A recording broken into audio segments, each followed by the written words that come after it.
بسم اللہ الرحمن الرحیم۔ معزز سامعین کرام، السلام علیکم۔ آج ہم انشاءاللہ جنس کے اعتبار سے اسم کی اقسام پڑھیں گے، انشاءاللہ آپ اس ویڈیو کو مکمل دیکھیں، بڑا فائدہ ہوگا۔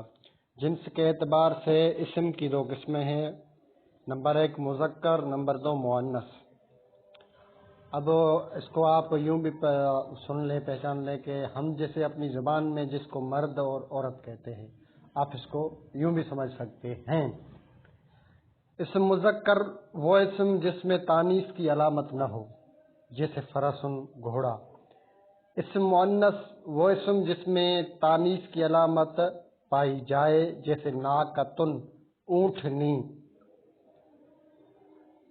اب یہ تانیث کی علامتیں پائی جائیں تو وہ مؤنث ہے، نہ پائی جائیں تو وہ مذکر ہے۔ تو یہاں سے ایک سوال ہو سکتا ہے کہ بھائی مذکر کی اور تعریف نہ کی، بس کہ یہ کہا کہ اگر مؤنث کی علامت ہو تو یا نہ ہو۔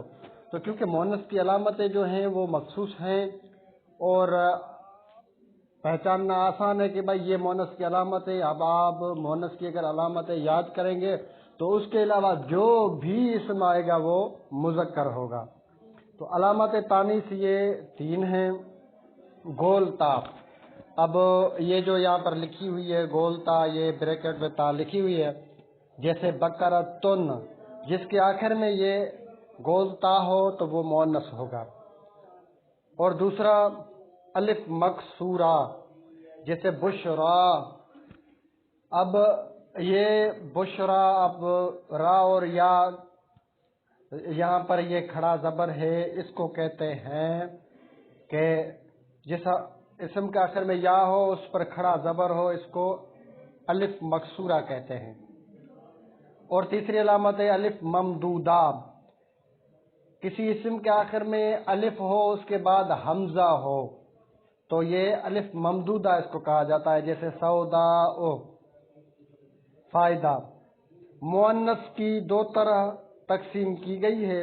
مؤنث کے مقابلے میں نر جاندار ہونے یا نہ ہونے کے اعتبار سے، مؤنث کے آخر میں علامت تانیث ہونے یا نہ ہونے کے اعتبار سے۔ تقسیم اول، یعنی مؤنث کے مقابلے میں نر جاندار ہونے یا نہ ہونے کے اعتبار سے مؤنث کی 2 قسمیں بنتی ہیں، مؤنث حقیقی، مؤنث لفظی۔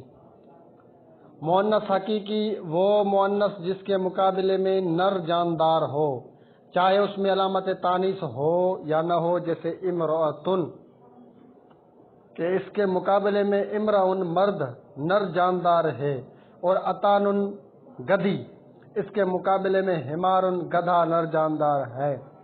اب اس کو آپ یوں بھی سمجھیں کہ جس کے مقابلے میں نر جاندار ہے، اب دیکھیں نساء عورت، اس کے مقابلے میں بھی جو ہے وہ مذکر مؤنث، اس مؤنث کے مقابلے میں بھی مذکر جاندار ہے، تو اگر اس میں علامت تانیث ہو یا نہ ہو لیکن اس کے مقابلے میں نر جاندار ہو تو وہ مؤنث ہی کہا جائے گا اس کو۔